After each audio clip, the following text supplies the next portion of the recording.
Welcome everyone to Friday at 4. It is the end of the week. Weekend is almost upon us, and I'm sure we're all happy.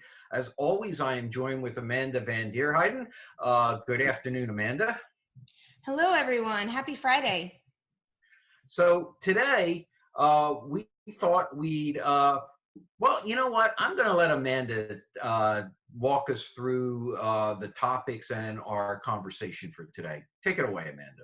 So, you may have noticed that we missed a week or two with Friday at 4, and that's because I actually had a personal emergency. My mom had an accident, needed surgery and recovery, so I've been handling work and taking care of my mom. And the reason why I bring in a personal topic like this is because life happens, right? And we, even our high potential employees, our high level executives, life happens. So one of the things we want to talk about with you today is, as an individual, how are you balancing, right? We could go on and on for hours about work-life balance.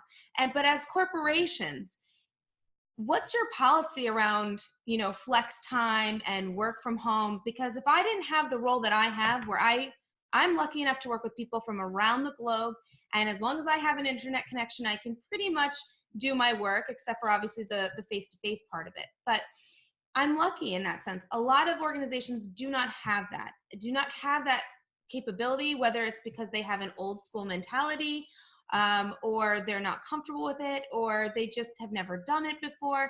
And Jim and I wanted to start getting you to think about this, is what your policies are impact how you're attracting people and how you're retaining your top talent. So Jim, let's kick it to you, and I'll ask you, you've worked with a plethora of companies that have, I'm sure, ranging policies on this, but what are the organizations that people want to be working for? What are the policies around flex time and work from home that you've seen that have been successful? I would say this. One of the things, and I'm not going to mention names, but I can tell you when you look at the top 5 companies Fortune always puts out, say the top 10 companies, the overriding theme that you will see is work-life balance. Um, Most of those companies promote it. They sell it when they're interviewing candidates. Sometimes they may not be the highest paying company on the block, but that work-life balance, the ability to look at their employees and say, we understand that while this is a career and this is important to you, your family, your outside life is actually more important to you. And they also recognize that professionals that have that work-life balance, statistically, it just shows you they are more productive at work. They are more loyal to the company that provides them that work-life balance. And in the end, they are helping with the branding of that company to pull new individuals, new talent into the talent pool for that company.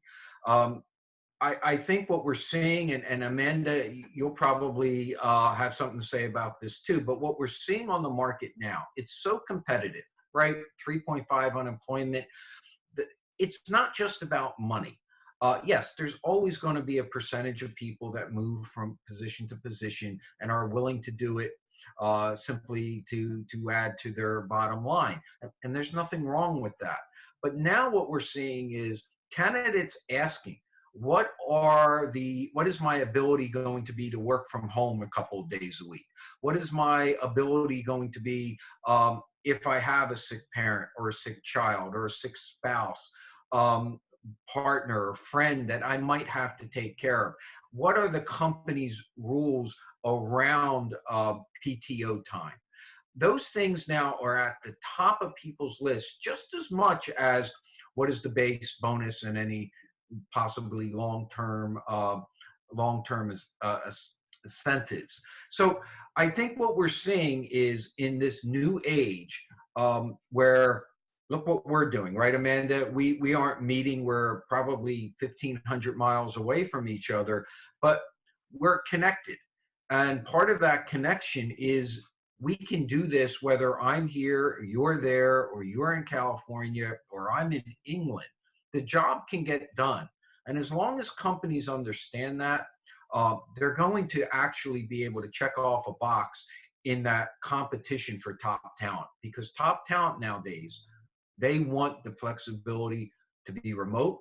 They want the understanding that the company they work for realizes they also have an outside life, which is important.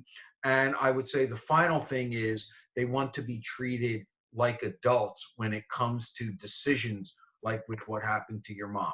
Your thoughts on that? Yeah, I love to say, treat an adult like an adult. The more you create managing environments, the less likely you are to produce results and innovation. I mean, the statistics are there. The other thing that's very high in America as opposed to other countries, because I work with countries around the globe, and I can tell you statistically significant in America is the burnout rate. And you find that actually in America and Japan, because America and Japan have a culture that you work until you drop.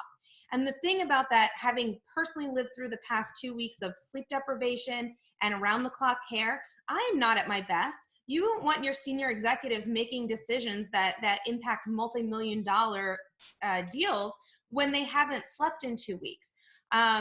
So by caring for your employees and enabling them to take care of their lives, they're going to in turn take care of your business and take care of your clients better. So it's reciprocal. We're in a world that organizations need to be more of a two-way street. And like Jim said, employees are demanding it. And one of the other really great things about the technology advances of being able to work with people from around the world is you truly can get the top talent. So instead of being limited to the top talent within driving or commuting distance, you now open up a world of possibilities for somebody who's maybe, in more of a rural state, maybe somebody who's in a different country, but an expert at something. And, we're very lucky with the time that we live in.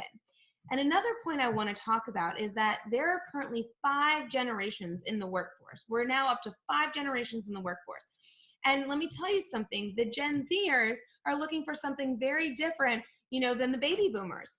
But yet the thing that makes sense to everybody, regardless of their age or what stage they are in life, is that they want to be able to work and contribute to companies, but they also need to be able to live their lives.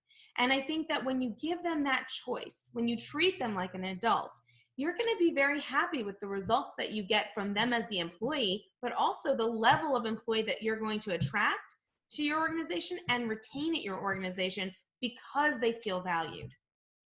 Yeah, I couldn't agree with you more. I mean, I have real life examples of senior executives and middle level executives trying to figure out why their turnover rate is so high. And we sit down, we talk about it, and one of the things that comes up consistently is, well, there's very little out of office allowed time. And what I mean by that, how often can somebody work from home? What is the PTO time? What do you consider a valid reason for somebody saying, hey, I'm going to take a couple days off, I need to refresh? And when we dig down to it and they see that, boy, we're not even competitive on the market with what we're providing, they start to get an understanding that maybe that's the reason we're losing some of the top talent. Because look, we have to face facts in our business, and companies need to face the fact that people have choices on where they can work. Everybody has a choice in this market. And unless there's something so overriding the norm, if they don't feel appreciated at their current position, and that's not just by money, that's by work-home balance, that's by allowing people to work remotely, they are going to look for other positions. So it really does make sense for companies from a strategic standpoint to understand, look, the cost of getting someone in new and training that person is usually 3 to 4 times what it would cost to make the changes needed to keep the people you already have. And plus, when you do that, the employees, they really appreciate it. When they feel that the company is on their side and understands what they're going through, that loyalty builds up. and you see it in production, and you see it in longevity. And it's one of the things that both Amanda and myself, we do. We go around and we help companies work through these issues by listening, by giving advice, and by pointing out sometimes tough love facts on how they can be better in retaining the workforce that they have. Amanda, anything you'd like to say about that? Yeah, so I know what some of you are thinking right now, and the backlash will be about, well, what about roles where you have to physically be there, like a nurse or a service worker? And there's still ways that you can implement this of flex time, because you and treating adults like adults. So yeah, you need a nurse on site at a hospital to care for a patient, absolutely. But what you can do, what you can offer your nurses is, maybe you let them say what days they're available. Maybe they're available Monday through Thursday. Maybe they want Wednesdays off. Same thing with service workers, especially because those are sometimes hourly employees. Let them tell you what their schedule parameters are instead of you dictating and mandating it. Because when you give adults at least a little bit of control of their own scheduling, they're going to be more present, they're more likely to show up, they're more likely to be engaged, they're less likely to call out, they're less likely to quit. So this doesn't just apply to information knowledge workers like Jim and myself, it also applies to service people. There are things that you can do. And like Jim said, we're constantly going in and consulting organizations on the best ways to attract and to keep and to train and coach their existing talent. And this is one of the ones that I talk about a lot. And of course, with organizations that have been around for a long time, they're stuck in their ways. But you see the move. You see the movement in the financial industry. I see it in the medical industry. I mean, things are changing, and that's a good thing. And so we're here to support you. We want, your questions, your comments, your concerns. We love that, because that's our passion. Our passion is helping people. And so it's helping organizations with their people, but it's also helping individuals. How can you initiate change within your organization? So I'm certified in change management. I love it. I've lived it my whole life. But there are things that you can do as the individual and as the organization. Take control. Yeah. And look, remember, family first. At the end of the day, unless it's a very, very unique position, the vast majority of us are going to put our family first. And we should. And there should never be a company that says company first. At least I don't believe so. Maybe I'll get some backlash on that, but if I do, I do. I will steadfast in that. There is nothing more important than your family. At the end of the day, the time that you get to spend with them, that is quality time, is far outweighs how much money you have in your 401k. At least that's my thoughts. But look, we're open to questions. We've been getting some really good feedback and some great questions. We're not always looking for people to agree with us. We're fine if people don't agree with us. We'd love to hear what you think on this, because this is a big topic. It's a topic I know internally companies deal with all the time, especially when they look at their retention rates. How can we make our people stay longer so it cuts down our cost in bringing new people? Well, one of the ways to do that is becoming more family friendly to the employee. Call us or email us or send us a text or put a comment at the bottom of this video. We want to hear from you. And if you're somebody who has an opinion that you'd like to possibly come on and be a guest, we'd love to have some people come on and possibly even do a roundtable. This is an important topic that affects everybody, from the person who's getting into the workplace right out of school to the person, the senior executive, who's deciding where they're going to go to spend the last part of their career. So, Amanda, why don't you close it for the week, and then we'll see what kind of response we get. Absolutely. So I could talk on and on about this. It's a passion of mine, as you can probably tell.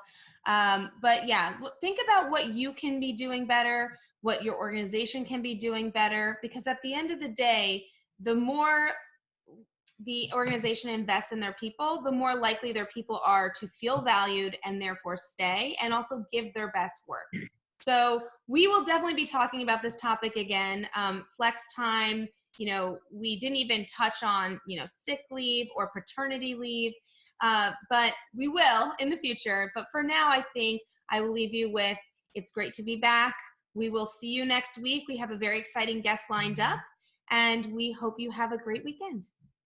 And everybody, as usual, and as always, I should say, please reach out to us through the website at www.grtas.net. That is grtas.net. Send us a note through the website. Send us a note through our YouTube channel.